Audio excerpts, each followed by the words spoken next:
Good evening from New York. I'm Chris Hayes. A remarkable scene just unfolded moments ago here in New York at tonight's NBA matchup between the Brooklyn Nets and the Cleveland Cavaliers, with the Duke and Duchess of Cambridge in attendance alongside Beyonce and Jay-Z. Cavs star LeBron James took the court for warm-ups in this T-shirt bearing the words, "I can't breathe." Last words uttered by Eric Garner, repeated 11 times as he was subjected to the police chokehold and restraint that caused his death.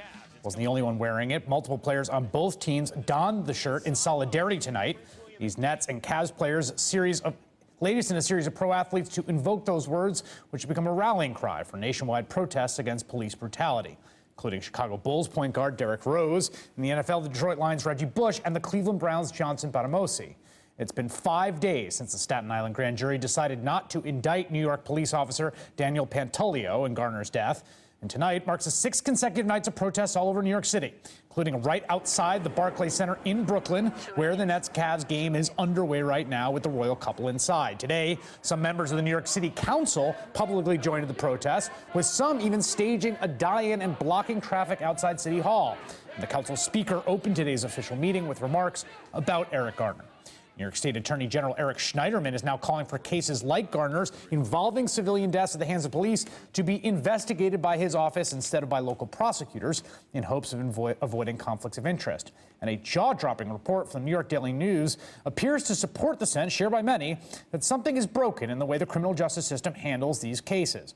Among 179 people killed by on-duty NYPD officers over the past 15 years, according to the Daily News, just 3 have led to the officer's indictment, and only 1 resulted in a conviction, and that officer was not sentenced to any jail time.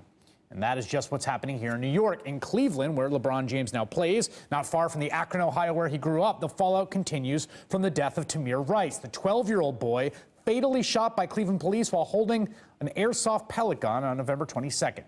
Video of the incident seems to contradict some very key points in the account initially provided by police. And today, Tamir Rice's mother, Samaria, spoke out for the first time, telling NBC News she wants justice for her son. All the parties should be accountable for my son's death. All the parties. Every single one of them. Me and my family would be satisfied with both of the officers being convicted. That will bring me justice. Cleveland officials have said the case will go before yet another grand jury. The Rice family filed a wrongful death suit Friday against the officer who fired the shot, his partner, and the city of Cleveland. This after a Justice Department report last week found evidence of systematic abuse in the Cleveland PD. Family has also retained attorney Benjamin Crump, who's represented the families of Trayvon Martin and Michael Brown. Today, Tamir Rice's mother revealed new details about what happened after her son was shot, including, she says, that her 14-year-old daughter was detained and handcuffed by police on the scene. The little girl or the little boy said, as she was coming out the wreck, she was in the bathroom, your brother been shot. So she goes charging towards her brother.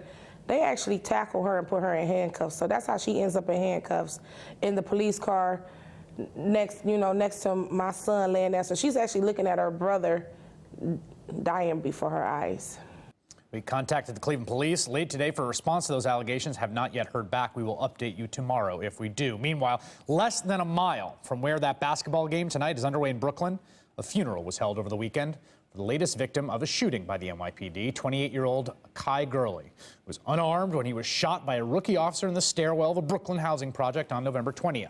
The Brooklyn district attorney announced on Friday he'll convene a grand jury to hear that case. Joining me now on the phone is Nathaniel Vinton. He's a reporter from New York Daily News who is at the game tonight. Nathaniel, tell me what it's like inside. Well, it's a pretty surreal scene with the Royals here and LeBron James with his T-shirt statement. It was kind of all coming together at once here in the stadium. You've got protesters outside as well. They had sort of congregated beforehand. What was that scene like? Well, to tell you the truth, if you're in the arena, it's pretty easy to be insulated from it, for better or worse. The Royals came in through an elevator that brings vehicles down below, and then they sort of regrouped. Everyone was wondering if these two sort of megawatt celebrity units were going to interact with each other or cross over in any way. There were a lot of people here just watching everything LeBron did from start to finish. Was there any audible reaction when LeBron came out in that shirt? You know, I mean, there's an electricity around him wherever he goes. There's a lot of people here in Cavs gear, fans of his, and I wouldn't say there was anything specifically audible. Everybody knew that it was coming, I think, and you know, a number of his teammates, people on the other team, you know, had the shirt going. So, you know, it's just part of the general atmosphere here. Yeah, it marks quite a departure. I mean, we saw, you know, back in the 1990s when I was a childhood NBA fan, Michael Jordan famously saying that Republicans buy sneakers too. A lot of players shying away from any kind of political statements. This marks quite a departure in that respect. Yeah, you know, it sure does. And you know, LeBron seemed to want to just make the T-shirt itself be its own statement. You know, he was in the locker room before the game. He got there early, and of course there were about 50 people surrounding him while he's stretching, listening to his headphones, just waiting to see what he does. And he was asked if he was going to be wearing the T-shirt. He said he didn't know. Of course, he did know. It turned out that about 25 minutes before the game, he had the shirt delivered to him by Jarrett Jack from the Brooklyn team, and he wore it just for the warm-up, just for a brief moment. Nathaniel Vinton, Daily News, thank you very much. The grand jury decisions in Ferguson and here in New York have got a lot of people questioning whether local prosecutors should be the ones to present cases involving police shootings.